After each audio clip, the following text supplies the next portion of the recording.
Сәлеметсіздер достар, mvd.gov.kz сайтына кіргеннен кейін міне вопросы и ответы деген бар. Міне сайтты жазып алыңыздар, mvd.gov.kz сайтына кіресіздер, вопросы и ответы деген бар. Соның үстіне басамыз. Басқаннан кейін егер сізде жол жөнінде сұрақтарыңыз болса, яғни машина, құжат жөнінде сұрақтарыңыз болса, жолға қатысты осы жерге сұрақ қойып кетесіз. Осыны басып, тіркелу маңызды емес, бірақ өз аты жөніңізді, телефон номеріңізді толтыру керексіз.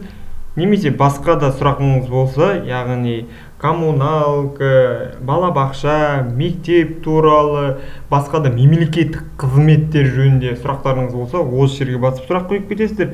Егер басқа да екеуіне қатысты емес, басқа да заңға қатысты сұрақтарыңыз болса, осыны басасыздар.